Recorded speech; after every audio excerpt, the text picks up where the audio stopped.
Salah satu mandat yang juga diberikan Presiden Jokowi ke Kementerian Pertahanan adalah soal pembangunan food estate atau lumbung pangan. Proyeknya kemudian gagal. Singkong yang dihasilkan tidak sesuai dengan harapan. Ada salah satu pejabat Kemenhan, Pak, yang menyebut mangkraknya program itu karena ketiadaan anggaran dan belum siapnya regulasi pembentukan badan yang diperlukan. Jadi sempat ada statement itu keluar dari anak buah Pak Prabowo. Pertanyaan saya kemudian, apakah memang ini tidak masuk dalam perencanaan sebelumnya? Karena kan bagaimanapun bencana lingkungan akibat pembukaan hutan itu tidak bisa dihindari, Pak Prabowo. Yang saya pelajari yaitu masalah birokrasi kita sering menurut saya kurang disiplin. Menurut Bapak program ini masih perlu dan layak diteruskan walaupun melihat berbagai konsekuensi yang kita temukan? Begini Bu, setiap proyek pembangunan pasti ada konsekuensinya. Yang jadi korban rakyat, Pak. Yang jadi korban rakyat, Pak.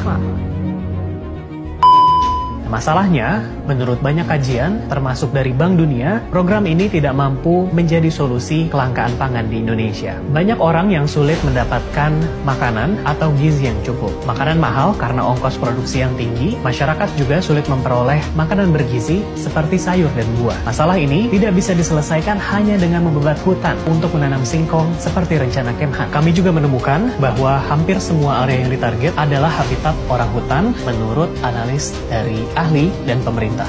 Lalu, siapa yang diuntungkan? Kami menemukan sebuah perusahaan tanpa rekam jejak yang jelas, Agrinas, yang memegang peran kunci dalam program lumbung pangan Kemhan ini. Siapa yang memimpin yayasan tersebut?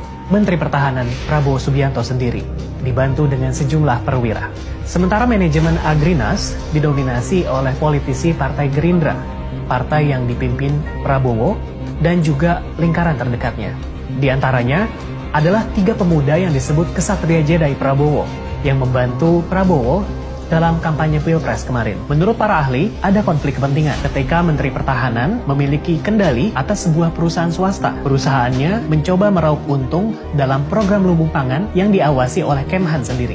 Kami menemukan bukti bahwa Agrinas mengajukan proposal investasi bernilai triliunan rupiah untuk mendanai program lumbung pangan Kemhan ini. Dalam proposal itu, Agrinas meminta 33 triliun rupiah kepada pemerintah Korea Selatan dengan dalih punya peran sentral dalam program Kemhan ini. Siapa yang menulis proposal tersebut? Salah satu dari 3 Kesatria Jedi Prabowo yang juga adalah wakil CEO Agrinas. Program lumbung pangan ini barulah permulaan. Nampaknya militer akan semakin terlibat, hutan habis dibabat dan pemerintah mungkin bertindak semakin semena-mena.